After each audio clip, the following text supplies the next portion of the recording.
The Jewish men, according to Scripture, were commanded to sew a piece of blue material on the very edge of their garment.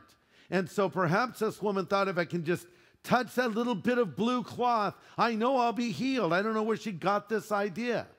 But in her mind and in her heart, she believed by just touching the cloak of Jesus would heal her. And why did she need his touch? Well, she had some medical problem that the Bible doesn't exactly explain to us. She bled for 12 years, which would seem to imply it was some kind of a hemorrhage, which caused continual bleeding.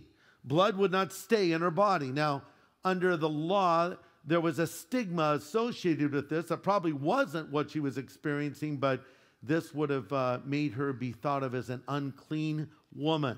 And therefore, she would be isolated from other people. She would not be welcome in the synagogue because of this particular problem. And so this woman was alone. The synagogue was a spiritual center of the life of the Jews. And so she was just out there on her own, hurting. Mark's version of the story says she suffered a great deal under the care of many doctors and spent all that she had. And instead of getting better, she grew worse. And you have to understand that the medicine, so-called, of the first century was questionable at best. For instance, among the traditional remedies for such a problem, people were told to carry the ashes of an ostrich egg in a linen bag in the summer and a cotton bag in the winter, and you would be healed.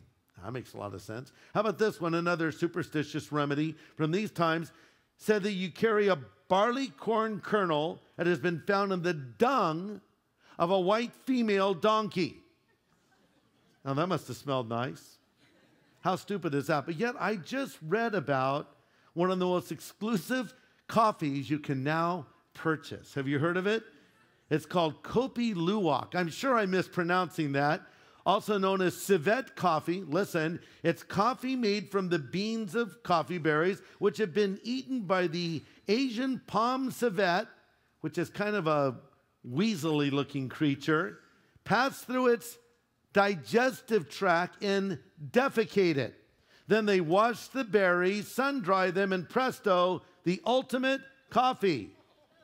Defecated decaf. And listen to this. You can buy a cup of it for $79. Not even a bag. That would already be crazy. A single cup of coffee for $79. One website described it this way: decadently luxurious, syrupy body and a laid-back orchestra of pleasant earthy and herbal flavor notes. Wow. Dung coffee for $80 a cup. You've heard of pinkberry? This could be poopberry. I don't know. They might want to rebrand it because Kopi Luwak doesn't sound all that good to me. Poopy Luwak would be better. I said the word poop twice in this sermon. That's pretty disturbing. Okay, so that's so all the moms are saying to their daughters, don't say that now. Just because Greg said it doesn't mean you can say it.